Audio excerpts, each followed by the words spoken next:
Friends, welcome to Komala cooking channel. Friends, ಇವತ್ತು ನಾನು ಮೆಂತ್ಯ ಸೊಪ್ಪಿನ ಸಾಲಡ್ ಮಾಡೋಣ. ಇದು ಆರೋಗ್ಯಕ್ಕೆ ತುಂಬ ಒಳ್ಳೆಯದು. ಇದನ್ನ ಮಕ್ಕಳಿಗೂ ನೀವು ಮಾಡಿಕೊಡಿ. ಆಮೇಲೆ ಇದು ಚಪಾತಿ ರೊಟ್ಟಿಗೆಲ್ಲ ಚೆನ್ನಾಗಿರುತ್ತೆ. ನೀವು ಮನೆಯಲ್ಲಿ ಮಾಡಿ. ಇದಕ್ಕೆ ಬೇಕಾಗಿರುವಂಥ ಪದಾರ್ಥಗಳನ್ನ ನಾನಿಲ್ಲಿ ಹೇಳ್ತಾ ಹೋಗ್ತೀನಿ. ನಾನಿಲ್ಲಿ 3 ಈರುಳ್ಳಿನ ಸಣ್ಣಗೆ ಹೆಚ್ಕೊಂಡಿದ್ದೀನಿ. ತುಂಬ ಸಣ್ಣಗೆ ಹೆಚ್ಕೊಳ್ಳಿ ಫ್ರೆಂಡ್ಸ್. ಆಮೇಲೆ ಇದು ಟೊಮೆಟೊನ 2 ಟೊಮೆಟೊನ ಸಣ್ಣಗೆ ಹೆಚ್ಕೊಂಡಿದ್ದೀನಿ. 1 ಕ್ಯಾರೆಟ್ ತುರಿ. ಆಮೇಲೆ ಇದು 3 ಮೆಣಸಿನ್ಕಾಯಿ ಸಣ್ಣಗೆ ಹೆಚ್ಕೊಂಡಿರೋದು ಮೆಣಸಿನ್ಕಾಯಿ, ಹಸಿ ಮೆಣಸಿನ್ಕಾಯಿ. ಆಮೇಲೆ ಇದು 1 ಮೆಂತ್ಯ ಸೊಪ್ಪು ತಗೊಂಡಿದ್ದೀನಿ. ಇದನ್ನ ಕಡ್ಡಿ ಹಾಕ್ಬಿಡಿ ಫ್ರೆಂಡ್ಸ್. ಬರೀ ಎಲೆಗಳನ್ನ ಬಿಡಿಸ್ಕೊಂಡಿದ್ದೀನಿ. ನಾನಿಲ್ಲಿ ಎಲೆಗಳನ್ನ ಬಿಡಿಸ್ಕೊಂಡು ತೊಳೆದು ಕ್ಲೀನ್ ಮಾಡಿ ಇಟ್ಕೊಂಡಿದ್ದೀನಿ. ಸ್ಪೂನ್ ಉರಿಗಡ್ಲೆ ಪುಡಿ, ಉರಿಗಡ್ಲೆ ಇರುತ್ತಲ್ಲ ಅದನ್ನ ಪೌಡರ್ ಮಾಡಿ ಇಟ್ಕೊಂಡಿದ್ದೀನಿ. 1 ಸ್ಪೂನ್ ಉರಿಗಡ್ಲೆ ಪುಡಿ, ಸ್ವಲ್ಪ 2 ಚಿಟಿಕೆ ಅಷ್ಟು ಗರಂ ಮಸಾಲ, 1 ಅರ್ಧ ಸ್ಪೂನ್ ಅಷ್ಟು ಖಾರದ ಪುಡಿ, ರುಚಿಗೆ ತಕ್ಕಷ್ಟು ಉಪ್ಪು. ಮೆಂತ್ಯ ಸೊಪ್ಪನ್ನ ಹಾಕೊಳ್ತಾ ಇದ್ದೀನಿ.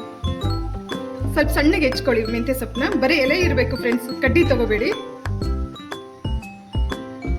ಈರುಳ್ಳಿ ಹೆಚ್ಕೊಂಡಿರೋ ಈರುಳ್ಳಿ,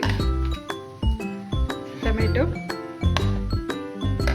ಹಸಿಮೆಣಸಿನ್ಕಾಯಿ, ಕ್ಯಾರೆಟ್ ತುರಿ, 1 ಅರ್ಧ ಸ್ಪೂನ್ ಸಾಲ್ಟ್ ಹಾಕೊಳ್ತಾ ಇದ್ದೀನಿ. ಸ್ಪೂನ್ ಖಾರದ ಪುಡಿ,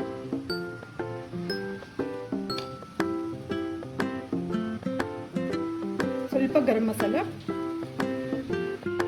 1 ಸ್ಪೂನ್ ಉರಿಗಡ್ಲೆ ಪುಡಿನ ಹಾಕೊಳ್ತಾ ಇದ್ದೀನಿ ಫ್ರೆಂಡ್ಸ್. ಇದಕ್ಕೆ ಸೌತೆಕಾಯಿನೂ ಹಾಕೊಳ್ಳಿ, ಚೆನ್ನಾಗಿರುತ್ತೆ.